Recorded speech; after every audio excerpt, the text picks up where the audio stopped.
Centro Nacional de Epidemiología logra registrar. Por ejemplo, en el caso de Loreto, para que usted lo siga explicando, pero en el caso de Loreto se habla claramente que hay más de 2.000 personas contagiadas, entiendo, o fallecidas, y en realidad lo que llegan son 400. Entonces, ahí se ve claramente que son 3 o 4 veces más. Loreto es un caso aparte de lo que vamos a mencionar. ¿Por qué? Porque en Loreto lo que sucedió finalmente es que a la hora en que estábamos en el pico de la enfermedad, no había personal para registrar.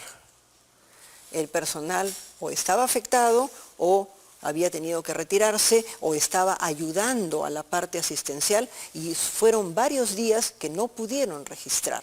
Recién se están recuperando y están empezando a registrar cifras. El fallecido se registra con la fecha de fallecimiento. Entonces, si lo registro ahora, va a ir alimentando la información con la fecha en que ha ido falleciendo las personas.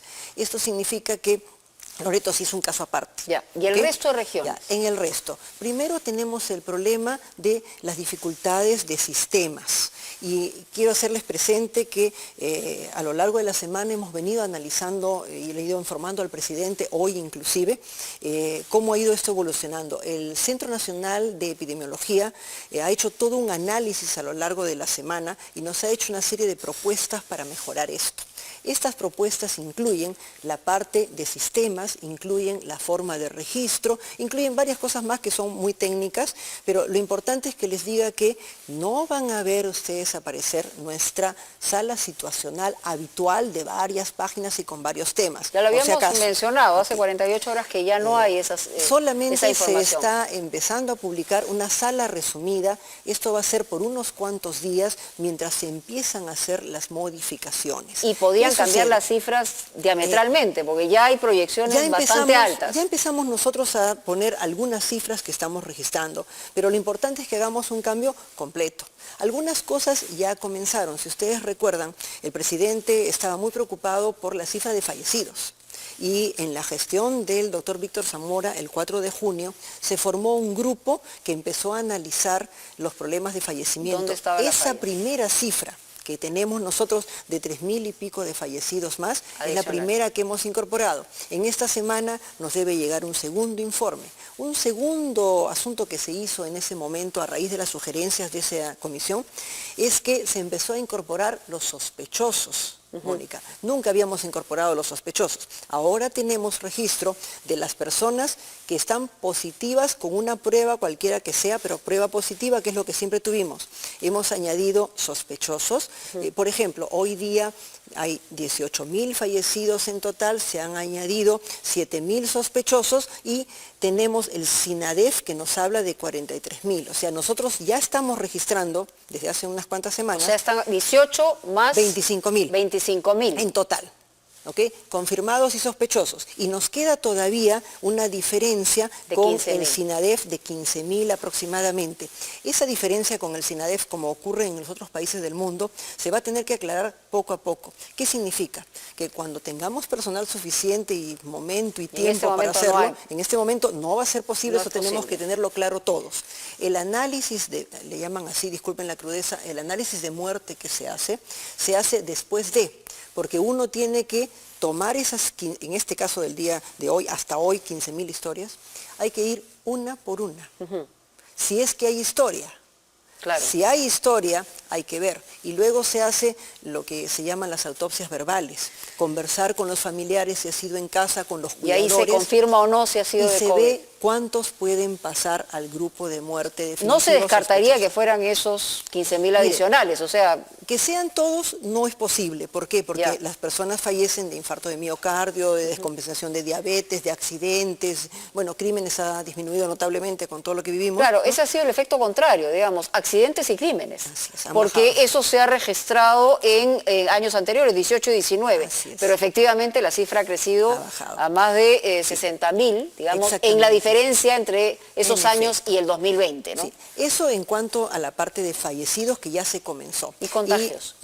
Cuando comenzamos nosotros la gestión, una de las cosas que conversamos con Víctor, y él me hizo presente el interés que tenía el presidente de actualizar todo esto y buscar este desfase. En estos 10 días, el Centro Nacional de Epidemiología ha hecho todo un análisis y sigue haciendo un análisis.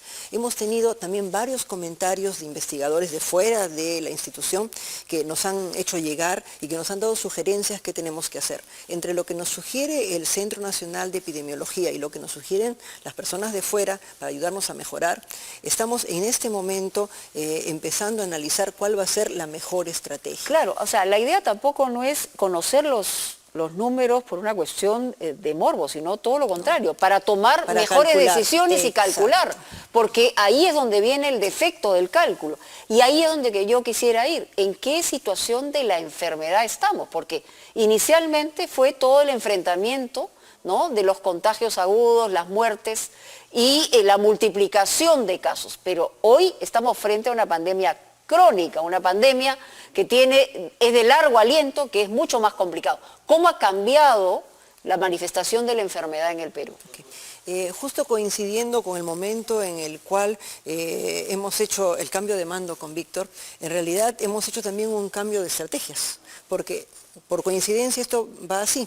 En la primera parte hemos tenido la etapa aguda, había que responder a como diera lugar, hemos movido todo, hemos respondido como hemos podido, pero ahora estamos entrando a un momento en donde la pandemia nos está afectando en forma sostenida. Escuché hace un momento un comentario, ¿no? Eso es lo que les voy a mencionar también. Alguien por acá mencionó que las cosas ya han cambiado y que nuestro país ha cambiado. Yo diría que el mundo que conocimos, el mundo, no solo el país, ya no existe, es otro. Y el Perú que conocíamos también es otro. Y todos tenemos que adaptarnos a esta forma de vivir hasta el día en que podamos protegernos del virus. ¿Y cómo ha cambiado también la pandemia? En la primera parte teníamos todos los casos en las grandes poblaciones. Entonces era un asunto de armar UCIs, poner camas, mover un montón de gente, pero todo estaba junto. Ha sido duro, porque no hay sistema de salud que resista. Todos están golpeados, eso lo tenemos claro después de a nivel mundial, y peor nosotros que estábamos muy debilitados. Pero ¿qué está pasando ahora? Ahora estamos viendo, por ejemplo, en las diferentes regiones de nuestro país que no se han afectado masivamente, como la ciudad de Iquitos, como Tumbes, Piura, Lambayeque, que ha sido un componente masivo. Ahora estamos viendo en las regiones 2, 3, 4 localizaciones pequeñas. ¿Eso pasó en Arequipa o es distinto? Arequipa es un poco distinto. Arequipa más ha funcionado como ha funcionado Lima, como ha funcionado Chiclayo, de una forma diferente porque somos heterogéneos. Y como somos heterogéneos, eso hace que se comporte distinto.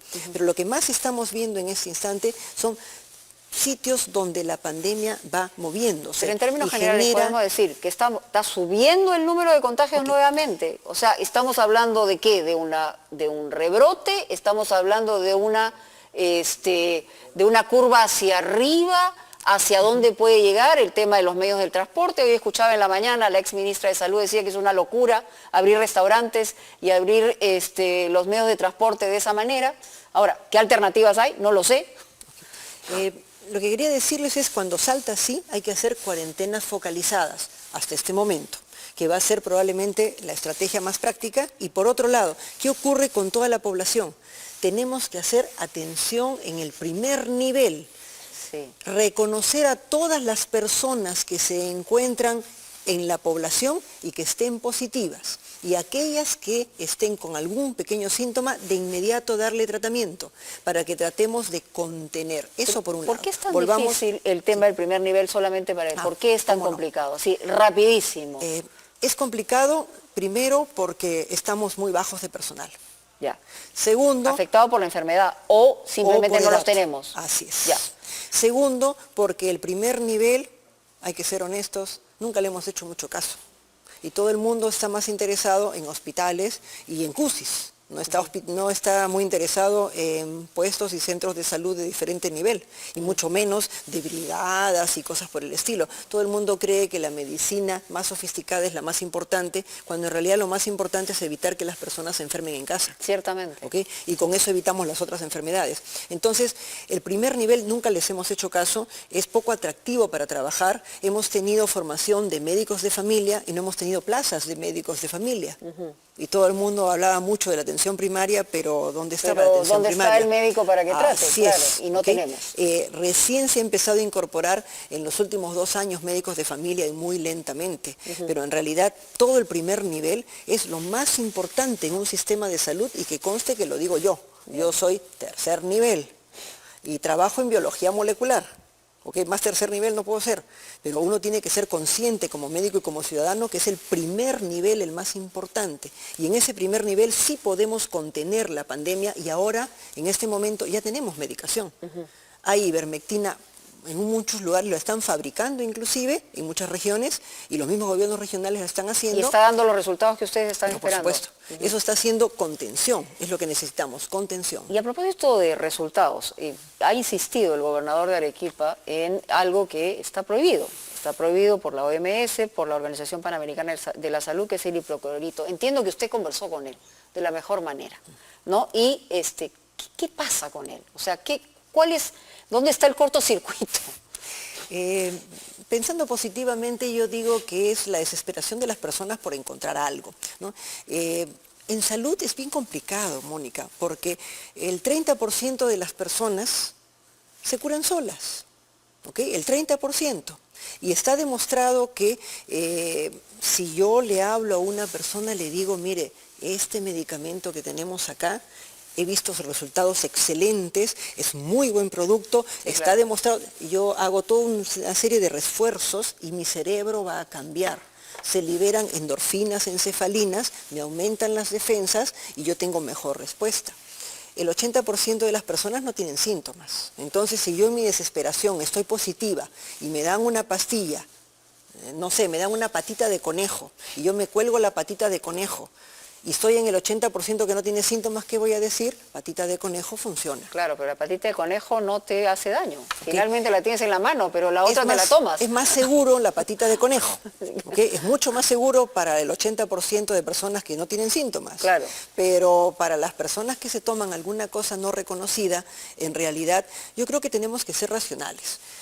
Hay medicamentos aprobados, hay medicamentos que se están probando y hay medicamentos que no se están probando. Yo puedo tomar cualquier producto, pero tengo que saber que estoy tomando algo que no está aprobado.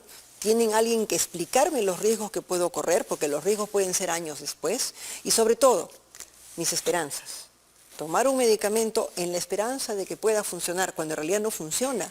Me están engañando y me estoy engañando y corriendo riesgos. Hay un estudio de prevalencia del Instituto Nacional de Salud que es muy interesante, donde dice que el 74.7% de las personas en Lima y el Callao todavía son susceptibles de contagio, es decir, solamente hay un 25,3% contagiados. ¿Esto qué significa? Porque algunos podrían decir, ya, es una muy buena noticia porque solamente es un tercio, pero también es una mala noticia porque quiere decir que en cualquier momento te contagias.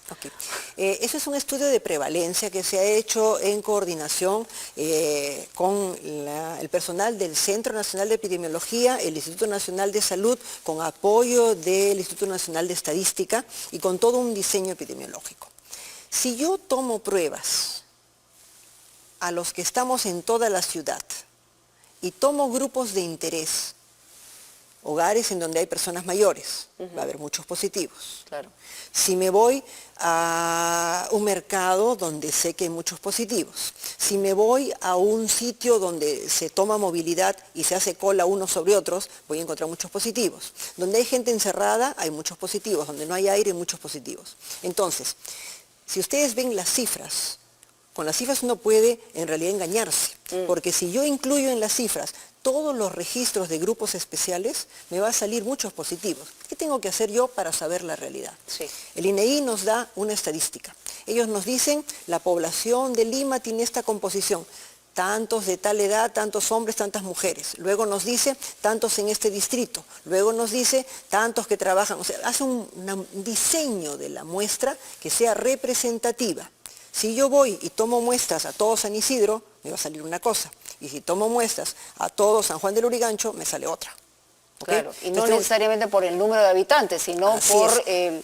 estratificando por una serie de factores. Entonces, eso se llama estudio de prevalencia. Yo no busco al positivo, yo veo en la población cuántas personas están positivas. Pero ese estudio, eso es lo más importante, claro, en este momento, y se ha hecho en varios países. Claro, en el país se ha hecho también en 3 lugares. Y se habla de Lima Norte y Lima Este, donde hay mayor prevalencia, digamos, de pero la muestra positivos. Se ha tomado de tal manera que no se vea sesgada por esta cantidad de positivos en un lugar. Es una muestra neutral. Se ha hecho en Lima, donde tenemos un 25% de personas que tienen este problema, están positivas. Se ha hecho en Iquitos, donde hay un 70% de positivos, y se ha hecho también en el norte, donde hay 20 y tantos % de positivos. Se habló mucho de la inmunidad de rebaño, el 70%, pero no está vinculado el tema de la inmunidad de rebaño en Iquitos, ¿o sí? Muy probablemente en Iquitos sí, porque Iquitos fue un desgobierno total desde el principio, no había manera de que alguien siga alguna indicación, y en Iquitos uno podía ver a las personas brazo contra brazo inclusive. Y quiere decir que quienes han sido contagiados tienen solamente lo que han señalado algunos meses de inmunidad, pero puede volver a caer en la enfermedad. No sabemos realmente, Mónica. No está probado. Hasta donde estamos viendo en la mayor parte de países, las evidencias muestran, porque el que está positivo en Lima, por ejemplo, está positivo unos meses, ¿verdad? Sí. Tenemos que seguir lo que nos dice China, lo que nos dicen los países que le siguieron, que están haciendo muestras a las personas que están ya con defensas para ver cuánto tiempo dura las defensas. Hay todavía a nivel mundial informes contradictorios. La mayoría dice que sí se mantiene la inmunidad, pero algunas personas, hay algunas publicaciones que muestran que la inmunidad puede fluctuar. Es decir, puede oscilar, algunas personas pueden mantenerla, otras no. No tenemos todavía certeza realmente de los niveles, yo creo que va a tener que pasar más tiempo. ¿Y qué es lo importante? Lo importante es que todos nos comportemos de una sola manera, es decir, nos tenemos que comportar como si fuéramos a contagiarnos en cualquier momento, porque yo tengo IgG, la inmunoglobulina que me defiende, ya estoy libre, ya no me preocupo y hago de todo. No es así. Igual todos tenemos que cambiar de actitud y protegernos. ¿Cuáles son, digamos, los objetivos claros de aquí a 4 semanas en su propia gestión que se deben cumplir en este momento de la pandemia? Hemos cambiado de momento, como expliqué, y ahora tenemos que ir a esta en el momento forma crónico. Así es, y a esta forma en que va saltando la pandemia, por así decirlo, del lugar. Es una especie de guerra de guerrillas, una guerra de baja intensidad que hay que focalizar. Como me dicen mis amigos uniformados, una guerra no convencional. ¿No? Entonces, estamos nuevamente en guerra no convencional como estuvimos hace muchos años. Claro, y con el enemigo que viene incluso hasta las personas que uno quiere, ¿no? Por eso yo dije en algún momento que esta es una guerra sumamente extraña, porque yo soy el enemigo y al mismo tiempo soy el soldado que protege, ¿verdad? Todo depende de mi actitud, y lo más difícil de modificar en la humanidad es la actitud. ¿Qué tenemos que hacer? Hemos hecho un análisis de las regiones y cómo se comportan.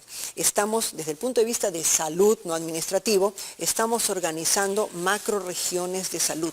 En cada macroregión de salud vamos a colocar una persona representativa, así como la doctora Zulema Tomás está asumiendo la zona del sur y está en la parte de Arequipa, pero también a distancia está monitorizando con su equipo Tacna, Moquegua, para ir viendo. Segundo asunto, la estrategia incluye no solamente que podamos nosotros ocuparnos de hospitalización y UCI, incluye que se active muy agresivamente el primer nivel. Por ejemplo, en Arequipa se establecieron 100 puntos de toma de muestra, y los he visto yo misma cuando hemos ido con el Premier. Esos 100 puntos estaban trabajando para ir entregándole a las personas que lo necesiten medicación. Señora ministra, 2 palabras, reflexión, porque estamos comenzando un año muy importante. Estamos 26 de julio, estamos a 2 días de que el presidente se dirija al país en el último año de gobierno, en medio de una pandemia y rumbo al bicentenario.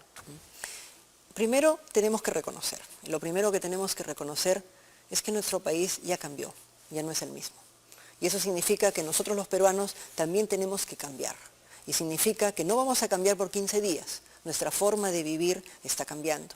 Y nosotros mismos tenemos que descubrir más cosas, ¿verdad? Tenemos que descubrir cómo conversar cómo comer sin contagiarnos, porque nosotros los peruanos comemos y hablamos, y estamos expulsando 1,5 metros, 2 metros, y si toso, hasta la cámara, 8 metros, ¿ok?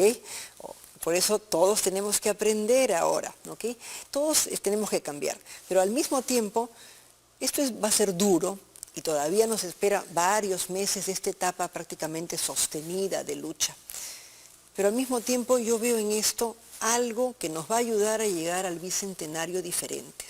Primero, vamos a poder demostrar que los peruanos sí podemos cambiar. Primer asunto. Segundo asunto, que los peruanos estamos aprendiendo a golpes la importancia de planificar, de prever. Eso es lo más importante. Tenemos que proyectarnos al futuro y ya no tenemos que pensar en la próxima semana. Ese es nuestro compromiso, ¿no?, con el bicentenario. Así es. Y ahí más adelante, se me va el ¿verdad? Efectivamente. Y que tenemos que prestarle atención a salud, a educación y a seguridad en forma preventiva. Muy bien, Pilar, como siempre es muy interesante conversar con usted. La verdad que sus zapatos deben ser zapatos bien apretados porque es complicado el momento que estás viviendo, pero en todo caso deseamos que se iluminen todas las autoridades para responder lo mejor posible. Muchas gracias. Gracias.